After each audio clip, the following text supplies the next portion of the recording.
నన్ను హర్ట్ చేసావు, నా మనసు బ్రేక్ చేసావు, నేను నిన్ను ప్రతి వారం నామినేట్ చేస్తా అనేది కొన్ని వారాల తర్వాత మాకు న్యాయంగానూ అనిపించట్లేదు, చూడ్డానికి కూడా చాలా బోర్ కొడుతుంది.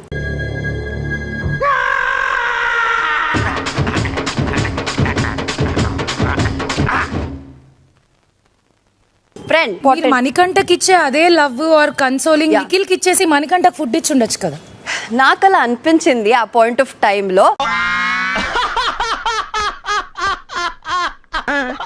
ఏం పాయింట్ పెట్టావన్నా, సూపర్. అదే మీరు చూసింది 1 hour కదా. ఇప్పుడు మా పరిస్థితి కూడా నెక్స్ట్ వీక్ నుంచి చూసేది గంటే కదా. స్ట్రోక్ మీద స్ట్రోక్. నేను మీ నామినేషన్ అగ్రి చేయను. నా నామినేషన్ మీరు అగ్రి చేయరు, కానీ నా నామినేషన్ నేను అగ్రి చేశాను. ఇది నా ఒపీనియన్. ఇచ్చాడు చూసావా సిటీ స్ట్రోక్. ఆల్రెడీ మన గురించి ఇన్ఫర్మేషన్ ఇచ్చాడు రోయ్. నీకు ఫ్రెండ్లీ అడ్వైజ్ ఏంటంటే whenever you are losing from now on be conscious and with your actions. వాడు అడగకుండా మీరు ఎందుకండి సలహా ఇవ్వడం? అడగకుండా ఇచ్చేదాన్ని సలహా అంటారు, కెలుక్కుంటే వచ్చేదాన్నే వాసన అంటారు. పదండి. ఓకే, మీ ఫస్ట్ పాయింట్ నాకు సీరియస్నెస్ లేదనేది. నా లైఫ్ లో సీరియస్నెస్ అసలు ఎప్పటికీ లేదు. నాకు అసలు ఆధార్ కార్డే లేదు. నేను ఇండిపెండెన్స్ డే రోజు కూడా స్కూల్ కి ఓన్లీ సమోసా తినికి పోతుండే. నేను నాకు ఇప్పుడు డాక్టర్ అవ్వాలని ఉంది. నేను ఎంబీబీఎస్ చదువుకున్న డాక్టర్ అయిపోవచ్చా? You need to be prepared. ఏం చెప్పావురా? ఇందులో నీకేం అర్థమైందిరా? అర్థం కాకే ఏం చెప్పావురా అని అడిగాను.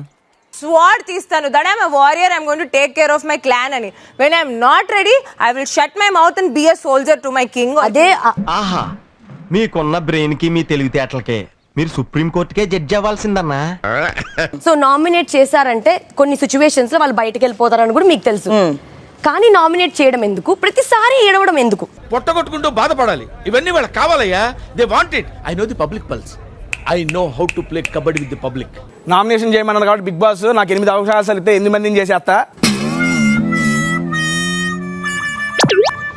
మణికంఠ బ్రో, బ్రో ఇట్ట తయారయ్యేనే మీరంతా సీరియల్ కిల్లర్స్ లాగా.